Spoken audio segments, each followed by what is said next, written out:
Capítulo 6. Dos locais de culto. Artigo 130. As igrejas, templos ou casas de culto franqueados ao público deverão ser conservados limpos, iluminados e arejados. Artigo 131. Nos locais a que se refere o artigo 130, não poderão conter maior número de assistentes, a qualquer de seus ofícios, do que a lotação comportada por suas instalações. Artigo 133.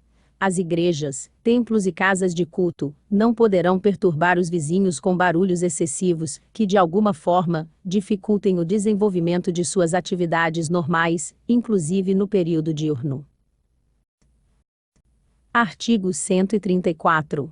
Na infração de qualquer dispositivo deste capítulo, será imposta multa correspondente ao valor de R$ 146,71 a R$ 821,56, aplicando-se a multa em dobro na reincidência específica, seguindo-se a apreensão de bens, interdição, cassação de licença de funcionamento e proibição de transacionar com as repartições municipais, conforme o caso. Capítulo 7. Dos passeios, muros, cercas e divisórias em geral. Artigo 135. Os terrenos edificados, ou não, com frente para logradouro público dotado de meio-fio, deverão obrigatoriamente possuir passeio em toda a extensão da testada e fechados em todas as suas divisas, sendo vedado o cercamento com a utilização de arame farpado. Parágrafo único. As exigências do presente artigo são aplicáveis aos lotes situados em ruas dotadas de guias e sarjetas. Artigo 136. O proprietário de terreno ou lote vago deverá fechá-lo em sua divisa com o alinhamento, salvo nos loteamentos dotados de restrições próprias, e deverá ser capaz de impedir o carreamento de material do lote ou terreno vago para o logradouro público. Parágrafo único. Deverá ser previsto um acesso ao terreno ou lote vago. Artigo 137. Compete ao proprietário do imóvel a construção e conservação dos muros e passeios, assim como do gramado dos passeios ajardinados. Artigo 138.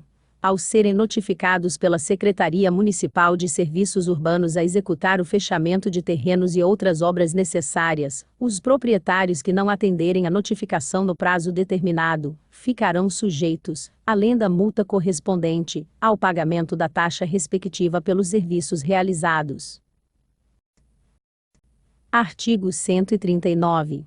As cercas divisórias de terrenos rurais, salvo acordo expresso entre os proprietários, poderão ser construídas nas seguintes modalidades.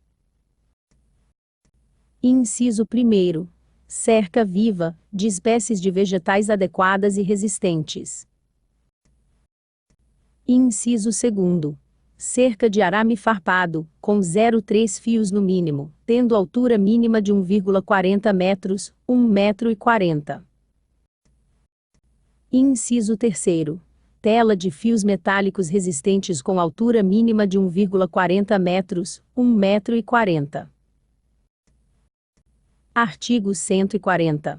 A construção e conservação de cercas especiais para conter aves domésticas, caprinos, ovinos, suínos e outros animais de pequeno porte, correrão por conta exclusiva do proprietário, e deverão ser capazes de evitar a passagem dos mesmos. Artigo 141.